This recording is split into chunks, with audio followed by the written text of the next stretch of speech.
Friends, आज हम लोग फिर टेक्सटाइल का अध्ययन करेंगे। ये बहुत ही इम्पॉर्टेंट होता है। आप जानते हैं होम साइंस में सबसे अधिक क्वेश्चन वस्त्र विज्ञान और न्यूट्रिशन सभी स्ट्रीम से आते हैं, लेकिन यहाँ से कुछ ज़्यादा ही क्वेश्चन आते हैं और थोड़ा क्वेश्चन पूछने का तरीका जो होता है उसमें थोड़ी सी ट्विस्ट आ जाती है, इसलिए इसको अच्छे से पढ़ना हमारी जिम्मेदारी बन जाती है इस कंडीशन में। तो अगर हम वस्त्र तंत्र विज्ञान, इसके पहले भी हमने एक वीडियो अपलोड किया था, उसमें भी हमने इसका वर्णन किया था। यहाँ भी हम लोग समझेंगे जिससे ये चैप्टर आपके लिए बिल्कुल भी इजी हो जाए। तो वस्त्र तंत्र विज्ञान की अगर हम लोग बात करें फ्रेंड्स, तो सबसे पहले अगर हम देखेंगे, इसके पहले इतिहास पढ़ चुके हैं हम लोग वस्त्रों का। तो तंतु से धागा, धागे से वस्त्र बनाना। ठीक है फ्रेंड्स, जो तंतु से धागा बनता है और धागे से जो वस्त्र बनता है, हम लोग उसको देखेंगे और इसको अच्छे से समझेंगे और हमेशा के लिए कंठस्थ कर लेंगे, क्योंकि यहाँ से बहुत से क्वेश्चन आते हैं और आज का सेशन बहुत ही इंपॉर्टेंट होने वाला है। ठीक है फ्रेंड, हम लोग आगे चर्चा करते हैं। वस्त्र तंतु या रेशा क्या होता है? तंतु या रेशा वस्त्र की सबसे छोटी इकाई होती है, आपको पता है फ्रेंड्स, उस दिन भी मैंने बताया था। तंतु या रेशा जो होता है फ्रेंड्स, ये सबसे छोटी इकाई होती है। मार्कर नहीं चल रहा है, चेंज कर लेते हैं। तंतु या रेशा जो होता है फ्रेंड्स, ये सबसे छोटी इकाई होती है, सबसे छोटी इकाई होती है। एक मिनट फ्रेंड्स, तंतु या रेशा सबसे छोटी इकाई होती है। ठीक है फ्रेंड्स, जिसको हम क्या कहते हैं? जिसको हम कहते हैं फाइबर, जिसको हम कहते हैं फाइबर। ये फाइबर है। ठीक है फ्रेंड्स, अब ये फाइबर ये हमें किससे प्राप्त होता है, ये हमने चर्चा किया था, अभी आगे फिर करेंगे। तो ये सबसे छोटी इकाई होती है, कह सकते हैं ये सबसे छोटी इकाई होती है। यहाँ नहीं दिख रहा होगा, यहाँ लिख देते हैं छोटी इकाई, छोटी इकाई होती है। अब इस रेशे से बनता है धागा, ऐठन दे करके या ट्विस्ट दे करके धागा बनता है। धागे से क्या बनता है? वस्त्र बनता है फ्रेंड्स, धागे से वस्त्र बनता है। नीटिंग होती है, वीविंग होती है, उसके बाद वस्त्र का निर्माण हो जाता है। ये वस्त्र जिस पे बनेगा उसको लूम या करघा बोलते हैं। करघे से उतरा वस्त्र ग्रे गुड्स कहलाता है। क्या कहलाता है फ्रेंड? ग्रे गुड्स कहलाता है। पूछता है फ्रेंड्स हमेशा ग्रे गुड्स क्या होता है, तो आप बताएंगे करघे से उतरा हुआ कपड़ा। ठीक है, ग्रे गुड्स कहलाता है। अब ये जो ग्रे गुड्स होगा, जो वस्त्र होगा ग्रे गुड्स, अब इससे पे हम करेंगे परिसज्जा।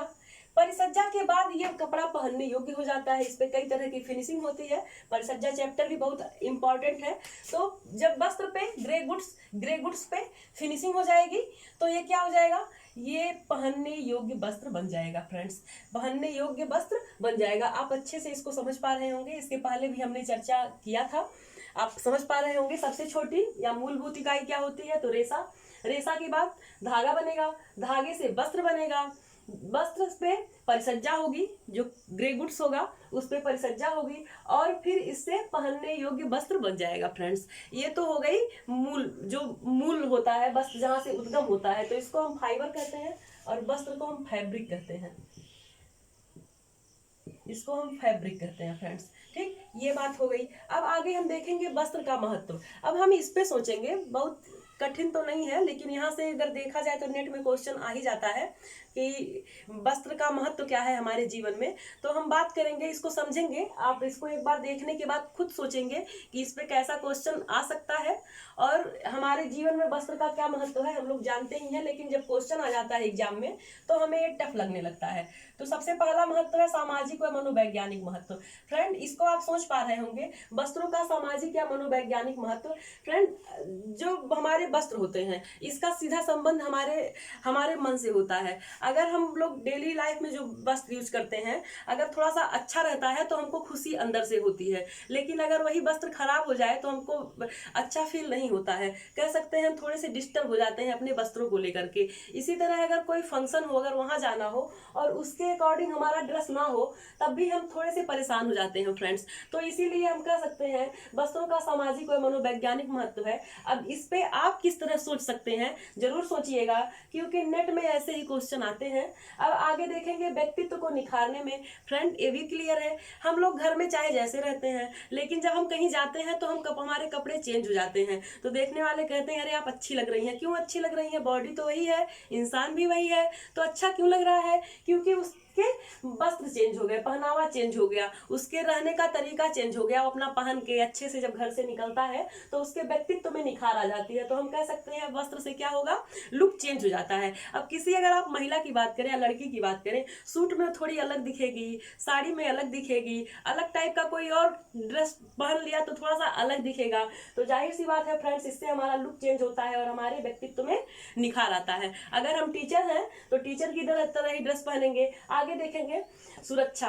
सुरक्षा तो करेगा ही फ्रेंड्स। आप जानते हैं वस्त्रों के 4 सिद्धांत होते हैं, इसके पहले भी हमने चर्चा किया था। वस्त्रों के 4 सिद्धांत होते हैं जिसमें लज्जा, सुरक्षा और सजावट, इस तरह के 4 सिद्धांत इसमें बताए गए हैं। बाद में फिर हम चर्चा करेंगे। तो वस्त्रों के जो 4 सिद्धांत होते हैं उसमें ये सुरक्षा सबसे अहम होता है। इसी सुरक्षा की वजह से वस्त्र की आवश्यकता महसूस की गई रही होगी, क्योंकि जब विज्ञान विकसित नहीं था, जब आज ये हमारी भौतिक दुनिया है, जितना हम लोग आगे निकल चुके हैं, जो हमारा विज्ञान इतना आगे निकल चुका है, हमेशा से तो नहीं था।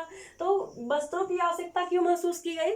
जो पहले रहते थे, मानव होते थे, जो वन में रहते थे, उनको पेट भरने के बाद जब ठंडी गर्मी से बचाव की आवश्यकता महसूस हुई तो उन्होंने पत्ते लपेटना शुरू कर दिया था। आपने वस्त्रों का इतिहास इसके पहले पढ़ा था, आपको समझ में आ रहा होगा। और आप वैसे भी जानते हैं क्योंकि हम लोग बचपन से पढ़ते आ रहे हैं, चाहे बायोलॉजी का पार्ट हो या इतिहास का पार्ट हो, वहाँ हम लोग देखते ही हैं कि मानव का कैसे कैसे विकास हुआ है, उन्होंने अपने जीवन में क्या क्या चीजें किस तरह से एब्जॉर्ब किया है। तो सुरक्षा कहाँ से महसूस की गई? सुरक्षा जब आप उनको ठंडी लगने लगी, गर्मी लगने लगी, और सुरक्षा के बाद अगली आवश्यकता हुई लज्जा की, तो सबसे पहला महत्व सुरक्षा का था। यहीं से वस्त्र विज्ञान की उत्पत्ति मानी जाती है। ठीक है, अब अगला देखेंगे वस्त्रों का औद्योगिक महत्व। औद्योगिक महत्व कैसे है फ्रेंड्स? आप जानते हैं औद्योगिक जो जितने भी उद्योग जगत के हैं, कंपनियां हैं, वो लोग अपने एम्प्लॉय का एक अलग ड्रेस निर्धारित करती हैं। और या फिर कॉलेज की बात करें तो वहाँ भी बच्चों के अलग ड्रेस डिसाइड होते हैं, उससे पता चलता है कि ये इस कॉलेज का स्टूडेंट है, ये इस स्कूल का स्टूडेंट है। तो औद्योगिक जगत के भी अपने ड्रेस कोड होते हैं। अगला देखेंगे व्यवसाय या पेशे, चिकित्सा के क्षेत्र में महत्व। ये लगभग तीनों एक ही चीज है, चिकित्सा के क्षेत्र में महत्व, व्यवसाय या पेशे, और क्या है, हाँ ठीक है फ्रेंड्स, अगर कोई लॉयर है आप उसकी काली कोट से ही जान जाएंगे हाँ ये लॉयर है। अगर कोई टीचर है तो भी उसके चाहे साड़ी पहने, सूट पहने, बोलने का तरीका हो, आप जान जाएंगे हाँ इसका प्रोफेशन टीचिंग ही है। अगर आप वही डॉक्टर दिख जाए तो आप दूर से ही जान जाएंगे कि हाँ ये डॉक्टर ही है, एकदम उनके ड्रेस से ही पता चल जाएगा कि हाँ ये डॉक्टर है। तो जितने भी व्यवसाय होते हैं वहाँ अलग अलग ड्रेस कोड होता है, वहाँ पूछना ही नहीं पड़ता है कि आप किस व्यवसाय से बिलोंग कर रहे हैं। ठीक है फ्रेंड्स, अब ये बात हुई। अगला हम देखेंगे फ्रेंड्स वस्त्रों का या रेशों का वर्गीकरण। रेशों का वर्गीकरण अगर देखेंगे फ्रेंड्स, इसके पहले भी हम लोग देख चुके थे रेशों का वर्गीकरण।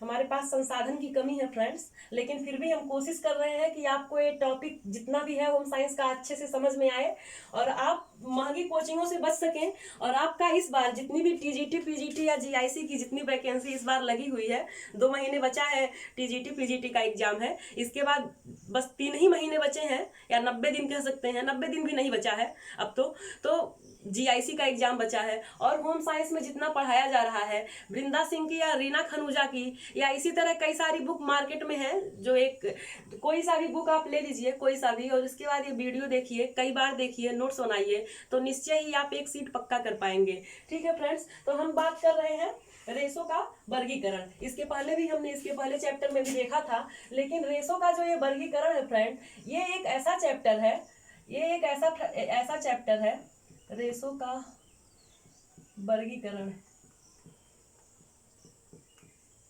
रेशों का वर्गीकरण फ्रेंड्स, ये एक ऐसा चैप्टर है जहां से क्वेश्चन पूछता ही है। अगर इस चैप्टर को एकदम रट लेने की आवश्यकता है, यहाँ से क्वेश्चन गलत नहीं होना चाहिए। ये उस 50% का हिस्सा है जो हमारे कंपटीशन में 100% होते हैं ना, ये 100%, इसमें ये उस 50% का हिस्सा है जिसमें क्वेश्चन जहां से निर्धारित होता है कि यहाँ से ये क्वेश्चन पूछेगा ही, तो यहाँ से आपका क्वेश्चन बिल्कुल भी गलत नहीं होना चाहिए। रेशों के वर्गीकरण की अगर बात करें तो हम पहले इसको 2 टाइप में डिवाइड करेंगे। ठीक है फ्रेंड्स, इसको 2 प्रकार से डिवाइड करेंगे। पहला होता है प्राकृतिक रेशा। प्राकृतिक रेशा, प्राकृतिक रेशा या प्राकृतिक जगत ही अभी लिख दे रहे हैं, प्राकृतिक जगत से। और दूसरा होगा आपका कृत्रिम, कृत्रिम जो कृत्रिम आप समझ पा रहे होंगे, आर्टिफिशियल जिसे हम लोग जानते हैं कृत्रिम। अब देखेंगे कृत्रिम में कौन से मिलेंगे, इसमें भी दो टाइप से मिलते हैं। एक को हम कहते हैं मानव निर्मित रेशा, मानव निर्मित रेशा,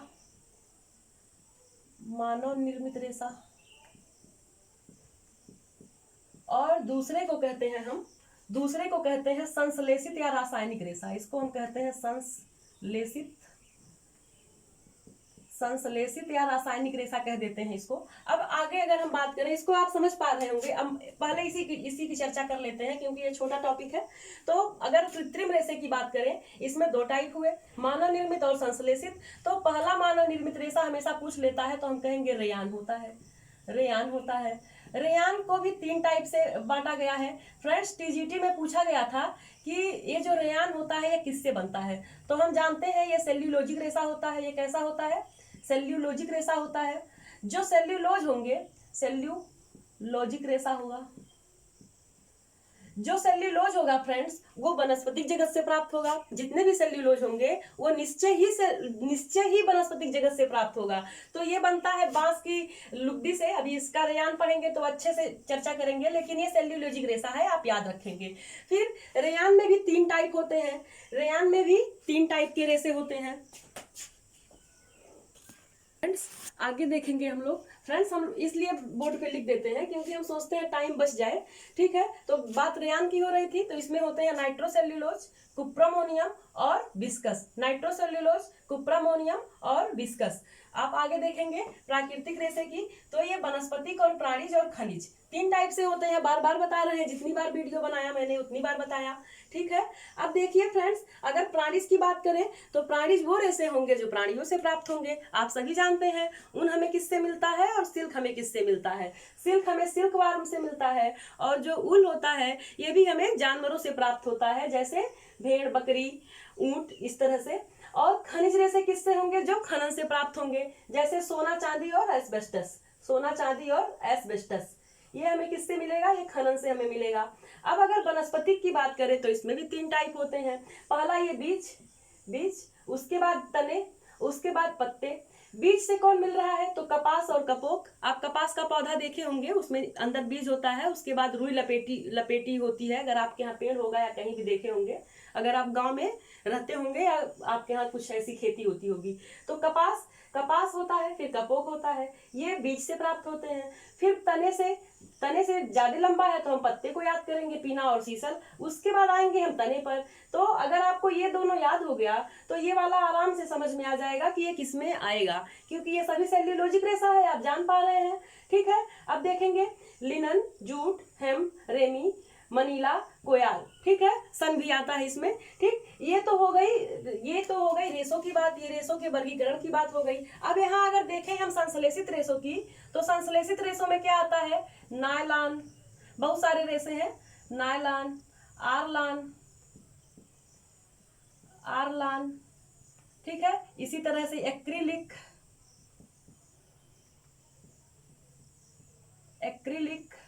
फाइबर ग्लास, और भी कई सारे बहुत सारे रेशे हैं इसमें, ठीक है फ्रेंड्स। जेफ्रान, क्रेसलान और टेरिलीन, डरबन, ये सब है। टेरिलीन और डरबन, इसमें बहुत ज्यादा कुछ इंपॉर्टेंट नहीं है, बस हमको नायलॉन पढ़ना होता है और ये टेरिलीन पढ़ना होता है बहुत, और रेयान इंपॉर्टेंट होता है। इसको अगर हम याद करें तो इसको हम कह देंगे NCV, ठीक है फ्रेंड्स। ये NCV, इस तरह से इसको हम याद कर सकते हैं फ्रेंड्स। तो इसकी खोज कब हुई थी, 1884, 1890, 1892, ठीक है फ्रेंड्स। आगे हम देखेंगे वस्त्रों का चयन करते समय ध्यान देने योग्य बातें, कि हम वस्त्र का चयन क्या ध्यान में रख करके चयन करेंगे। तो सबसे पहला नाम आता है प्रयोजन। प्रयोजन का मतलब है आप किस टाइम के लिए आप वस्त्र खरीदना चाह रहे हैं, किस कार्य के लिए वस्त्र खरीदना चाह रहे हैं। जैसे अगर आप पहनने की बात करें, पहनने के लिए अगर वस्त्र की बात करें तो पहनने में भी कई टाइम हो सकता है। आप किसी प्रोफेशन के लिए ले रहे हैं, कि आप कोई पार्टी वियर ड्रेस पहनना चाह रहे हैं, कि किचन के काम के लिए ले रहे हैं, या सोने के लिए वस्त्र ले रहे हैं। इसी तरह घर में यूज करने वाले अगर वस्त्रों की बात करें, चाहे हमारा चद्दर हो, पर्दा हो, या किसी का कवर हो, तो हम कमरे का कैसा कलर है उस अकॉर्डिंग वस्त्र खरीदेंगे। तो सबसे पहले हमें ये जानना आवश्यक है कि वस्त्र खरीदने के पीछे हमारा प्रयोजन क्या है, हमारी योजना क्या है। ठीक है, फिर अगला देखेंगे हम टिकाऊपन।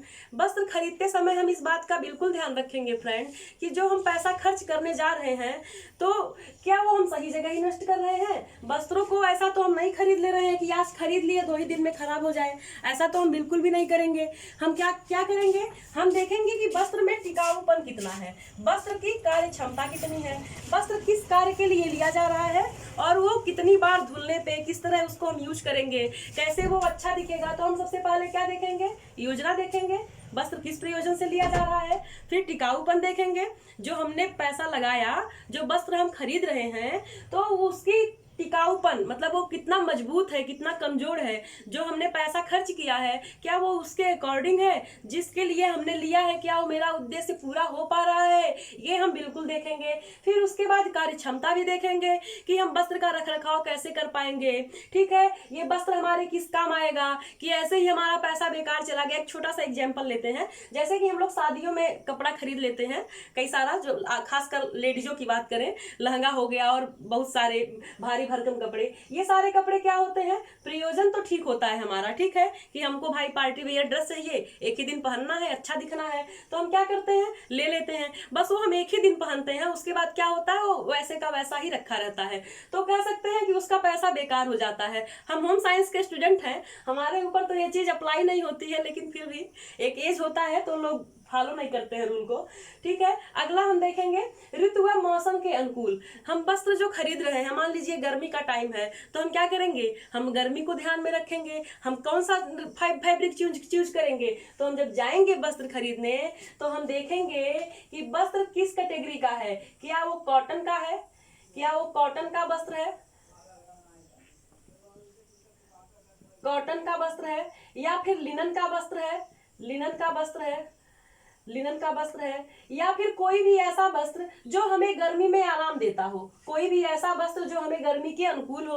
अगर हम सर्दी में वस्त्र खरीदने जाएंगे तो हम वूलन देखेंगे, या फिर उस टाइम पे कृत्रिम रेशे भी चल जाएंगे। जैसे जो कृत्रिम रेशे होते हैं, जैसे नायलॉन, आरलान, रेयान जो भी हैं, इसमें ये क्या होते हैं, ह्यूमन फ्रेंडली नहीं होते हैं। ह्यूमन फ्रेंडली कैसे नहीं होते हैं, क्योंकि ये हमारी बॉडी के अनुकूल नहीं होते हैं फ्रेंड्स। ये हमारी बॉडी के अनुकूल इसलिए नहीं होते हैं क्योंकि वो हमारे शरीर से जो गर्मी निकलती है वो बाहर नहीं जा पाती है। तो हम क्या करेंगे, ऋतु और मौसम को ध्यान रख करके कपड़े की खरीदारी करेंगे। आप सभी जानते हैं, लेकिन यहाँ से क्वेश्चन पूछता है तो इस टॉपिक को डिस्कस करना अनिवार्य था। आगे देखेंगे उचित व पक्के रंग। जब कपड़ा हम लोग देखते हैं तो हम लोग देखते हैं, अगर हम लोग देखें तो बीए फर्स्ट ईयर में बच्चों से बनवाया जाता है टाई डाई दुपट्टा। ठीक है फ्रेंड्स, टाई डाई बनवाया जाता है इन लोगों से। क्यों बनवाया जाता है, क्योंकि वो जान पाए कि वस्त्र कैसे बनाया जाता है, कैसे रंगा जाता है। और हम जब मार्केट में जाएं तो हम सिर्फ परिसज्जा देख करके ही वस्त्र ना उठा ले आए, सिर्फ फिनिशिंग देख करके। हम उसकी क्वालिटी को भी पहचाने, हम उसके रेशे को भी पहचाने। कहीं दुकान वाला हमको मूर्ख बना करके वस्त्र ना दे दे, इसके लिए हम वस्त्रों का बारीकी से अध्ययन करते हैं। और इसीलिए होम साइंस की छात्राओं से बीए हो, एमए हो या इंटर से ही शुरू हो जाता है, उनसे कई सारे कार्यक्रम ऐसे करवाए जाते हैं जिससे वो रेशे की क्वालिटी समझ पाए। ठीक है, आगे देखेंगे धुलाई व सफाई। हम ऐसा वस्त्र लेके आएंगे फ्रेंड जो क्या हो, हमको धुलने में इजी हो, सफाई करने में इजी हो, बार बार हम घर में ही धुले फिर भी वो खराब ना हो। हम ऐसा कपड़ा कतई नहीं खरीदना चाहते हैं फ्रेंड कि जिनको बाहर धुलवाना पड़े और एक ही बार धुलने पे खराब हो जाए। तो इसको आप अपने तरीके से भी जब पढ़ेंगे तो एक्सप्लेन कर लेंगे तो ये आपके एग्जाम के दृष्टि से अच्छा हो जाएगा फ्रेंड्स। आगे देखेंगे फैशन के अनुकूल। ठीक है, अब जैसा फैशन है, मान लीजिए आज का जो फैशन है, आज लड़कियां हो चाहे लड़के हो, जो आज के ट्रेंड में होगा उस अकॉर्डिंग कपड़े हम यूज करेंगे। हम ऐसा नहीं करेंगे कि जो 10 साल पहले चल रहा था उसको हम पहनना शुरू कर देंगे। क्यों? क्योंकि वो फैशन के अनुकूल नहीं रहेगा। ठीक है फ्रेंड्स, आई होप दैट कि आपको सारा टॉपिक समझ में आया होगा, और नहीं समझ में आएगा तो आप वीडियो पॉज करके देख लेंगे। कुछ लोगों की शिकायत होती है कि हम बहुत तेज पढ़ा देते हैं, तो उसके लिए सॉरी फ्रेंड्स, क्या करें, तेज बोलते ही हैं। तो चयन करते समय ध्यान देने योग्य बातें तो इसमें है, पहला प्रयोजन, योजना देखेंगे। टिकाऊपन, हम देखेंगे कि वस्त्र कितना टाइम तक टिक सकता है, इसकी टिकाऊपन कितनी है, इसकी कार्य क्षमता कितनी है। फिर देखेंगे ऋतु और मौसम के अनुकूल, तो हम पहले ऋतु और मौसम भी देख लेंगे तब वस्त्र खरीदेंगे। फिर रंग की भी जांच कर लेंगे। फिर क्या करेंगे, उसको देखेंगे कि ये होम वॉश हो जाएगा या फिर मार्केट में धुलवाना पड़ेगा, कैसी इसकी क्लीनिंग होगी, ड्राई क्लीनिंग होगी या कैसी क्लीनिंग होगी, तो इसको भी ध्यान रखेंगे। फिर हम फैशन का भी ध्यान रखेंगे। उम्मीद है फ्रेंड्स आपको ये वीडियो अच्छा लगेगा और समझ में भी आएगा। ठीक है, इसके अलावा, इस वीडियो के अलावा आप एक कोई टेक्स्ट बुक बस फॉलो करिए। आपको मैं गारंटी देती हूँ 2 महीने जो एग्जाम बचा है टीजीटी पीजीटी में, सारा कंटेंट हमारे चैनल पे मिल जाएगा। अभी शुरुआत है और कुछ न कुछ समस्याएं आती रहती हैं, इसलिए हम वीडियो नहीं डाल पा रहे थे, लेकिन अब से हम कोशिश में लगे हुए हैं कि जल्द से जल्द सारा टॉपिक जितना हमारे टीजीटी में पीजीटी में दिया हुआ है हम जल्दी ही अपने चैनल पे अपलोड कर दें, जिससे सभी बहनों को या जितने भी भाई हैं बहन हैं और होम साइंस में देना चाहते हैं एग्जाम, सबको फायदा हो सके। Thank you for watching.